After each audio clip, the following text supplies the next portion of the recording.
Assalamualaikum warahmatullahi wabarakatuh. Nama saya Reza Septiadana dari kelas 12 MIPA 1 dengan nomor urut 28. Di sini saya akan menjelaskan tentang fusi politik. Pada masa Orde Baru, di mana Presiden Soeharto menjadi Presiden Republik Indonesia pada masa jabatan 1967 hingga 1998, dengan tujuan dari Orde Baru ini adalah melaksanakan Pancasila dan Undang-Undang Dasar 1945 secara murni dan konsekuen. Sejak bergantinya kekuasaan pemerintahan Presiden Soeharto, kebijakan pengendalian kehidupan politik, terutama jumlah dan organisasi kontestan pemilihan umum dibatasi. Selama pemerintahan Presiden Soeharto, pasca pemilu tahun 1971 menjadi 3 kontestan, yaitu Partai Persatuan Pembangunan atau PPP, Partai Demokrasi Indonesia atau PDI, dan Golongan Karya atau bisa disebut dengan Golkar. Melalui Undang-Undang Nomor 15 tahun 1969 tentang pemilihan umum anggota DPR, kontestan pemilu tahun 1971 menjadi 10 kontestan. Kontestan pemilu ini diantaranya adalah Partai Katolik, Partai Syariat Islam Indonesia, Partai Nahdlatul Ulama, Partai Muslimin Indonesia, Golongan Karya, Partai Kristen Indonesia, Partai Islam, dan Partai Ikatan Pendukung Kemerdekaan Indonesia. 10 kontestan pada tahun 1971 masih dianggap terlalu banyak. Pemerintah masih perlu dilakukan kebijakan pengurangan partai politik. Padahal dengan 10 kontestan pemilu tahun 1971 sudah berkurang, dibatasi bila dibandingkan dengan kontestan pada pemilu tahun 1955 sebanyak 118 kontestan, yaitu 36 partai, 34 organisasi, dan 48 calon perorangan. Meskipun ada penolakan terhadap kebijakan, namun akhirnya fusi politik ini dapat berjalan aman dan lancar. Dikarenakan partai politik pada saat itu sedang tidak memiliki peran penting sebagai penentu dalam kebijakan politik, termasuk dalam menentukan nasib politik dirinya sendiri.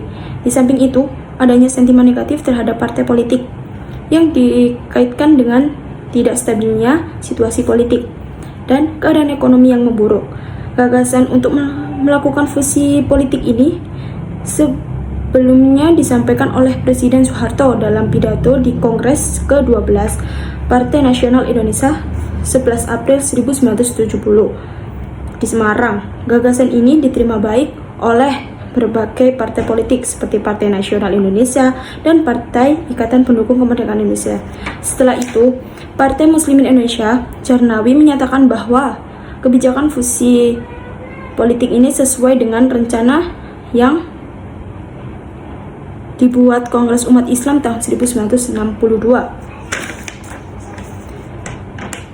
Pada 10 Januari 1973, Perkindo dan Partai Katolik bersama Partai Nasional Indonesia, Partai Musyawarah Rakyat Banyak, dan Partai Ikatan Pendukung Kemerdekaan Indonesia melebur menjadi Partai Demokrasi Indonesia.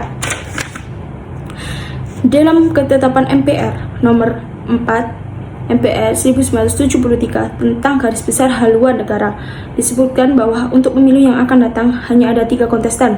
Pada tahun 1973 ada 3 gabungan dari beberapa partai, yakni partai yang berhaluan spiritual seperti Partai NU, Permusi, PSSI, Perti digabung menjadi Partai Persatuan Pembangunan pada tahun 5 Januari 1973. Partai yang berhaluan nasionalis dan Kristen, yakni Perkindo, Partai Katolik, Partai Murba, IPKI, PNI digabung menjadi Partai Demokrasi Indonesia pada tanggal 10 Januari 1973. Golongan Karya terdiri atas Kosgoro, Sokbe, MKGR, Hankam, Gakari, dan Gerakan Pembangunan.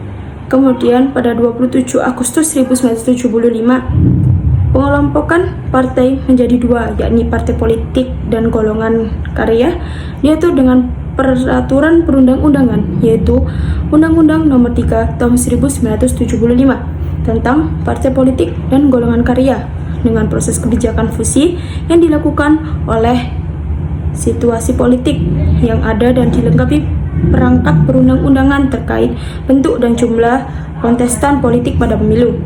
Maka kebijakan fusi ini dapat mengurangi jumlah kontestan pemilu pada tahun 1977. Hasil fusi partai politik pada tahun 1973 yaitu PPP, PDI, dan Golkar. Terima kasih. Wassalamualaikum warahmatullahi wabarakatuh.